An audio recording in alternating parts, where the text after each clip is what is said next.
ever feel like the government's this big kind of clunky machine? Oh, absolutely. Well, this week, that machine almost came to a screeching halt. Yeah, it did. We're talking, of course, about another government shutdown showdown, It seems like every few months, right? it's a nail-biter right down to the wire. Every time. Yeah. And this time, well, let's just say things got a little tense. So for this deep dive, we're going to break it down. Absolutely. Yeah. What happened? Yeah. Why did we almost face a shutdown? Yeah. And what does it all mean for, us regular folks? Right. So first things first, what is a government shutdown? Okay, so in the simplest terms, it's when Congress and the president, they can't agree on a budget. So it's like, how are we going to spend all this money? Exactly. Yeah. And if they can't find a compromise, well, certain parts of the government, they just stop working. Yeah, so it's more than just, some offices closing early. Oh, much more. We're talking essential services, right? Absolutely. Things could get delayed, like passport applications, national parks might close, even some federal employees, they could be temporarily out of work. Yeah, it can have a real ripple effect through the Absolutely. whole country. Yeah. So this time around, what exactly caused all this drama? Well, there was a budget proposal on the table, but it faced some pretty big pushback, most notably from, well, President-elect Trump and, Elon Musk. Yeah, that's a powerful duo right there. Definitely not a pair you see weighing in on budget debates every day. Not every day, no. But they were both pretty vocal, arguing that the plan didn't really address what they saw as wasteful spending. So they were basically saying, hold up, this isn't good enough. Exactly. They wanted to see some major reforms before signing off on anything. Which, I can kind of see their point. Yeah. But also, it definitely threw a wrench in the whole process. Oh, absolutely. I mean, you can imagine Congress scrambling to come up with a new plan, trying to make everyone happy. Yeah, a lot of late-night negotiations, I'm sure. Oh, tons of those. Lots of compromises. Probably a few shouting matches, too. Right. Oh, yeah. Because for a while, it really did look like we were headed for a full-blown shutdown. It was a close one, for sure. But in the end, they managed to pull something together, right? And they did. At least temporarily. Yep. What happened? At the very last minute, the House of Representatives, they passed a short-term funding plan. So basically, they just kicked the can down the road. That's one way to put it. It basically buys them some time, pushes the deadline to March so they can hopefully hammer out a more long-term agreement. All right, so a temporary fix. A Band-Aid solution. But let's be honest.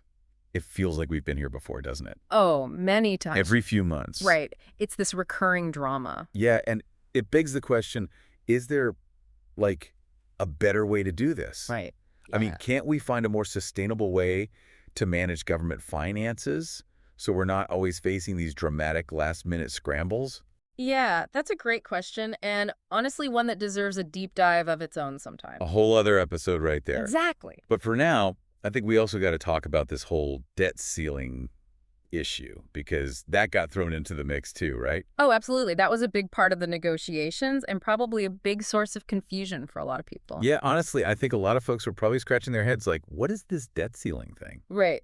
So basically, it's a limit on how much money the government can borrow. Okay. And when we hit that ceiling, well, that means they can't take on any more debt to pay for all the things they need to pay for. Yeah, it's bad, right? That's potentially very bad because it could lead to the U.S., defaulting on its loans. Which would be like what? A financial earthquake. Okay, so not raising the debt ceiling, that's not really an option. It's extremely risky. Risky. Yeah, some lawmakers wanted to tackle it as part of this budget deal, while others wanted to keep it completely separate. In the end, it got left out of this short-term solution. So they're just going to ignore it. Well, they can't ignore it forever. It's a ticking time bomb they'll have to deal with eventually. So it's like a sequel to this whole drama. Definitely a sequel in the making. All right, so back to this temporary fix. The House passed it, but what happens next? Well, now the ball's in the Senate's court. Okay. They need to approve this plan before the deadline, which, still hasn't passed. So we're still on the edge of our seats. Oh, absolutely. It's a total cliffhanger. It's like a political thriller or something. Yeah, but it's important to remember this isn't just some abstract political game, This stuff affects real people. Right. A government shutdown that would have real-world consequences. Right, like we were talking about earlier. Exactly. Delays, closures, economic uncertainty, that kind of hits everyone. Absolutely. And especially considering, President-elect Trump and Elon Musk, They seem pretty determined to see some big changes. So who knows what next year's budget battles will bring? Yeah, I have a feeling this is just the beginning. Oh, I think so too.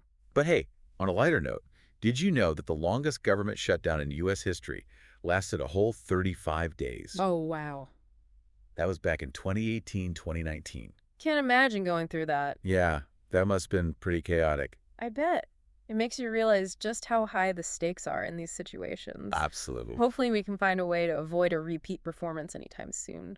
Fingers crossed. Ah, And for our listeners out there, we'd love to hear your thoughts. yeah. Do you think there's a better way to fund the government Right? and, avoid all this drama? Yeah, let us know. Let us know, because we're all ears. Yeah. So until next time, stay informed and stay engaged, Absolutely. because this stuff matters. It does. All right, we'll catch you on the next deep dive. See ya. Bye. Bye.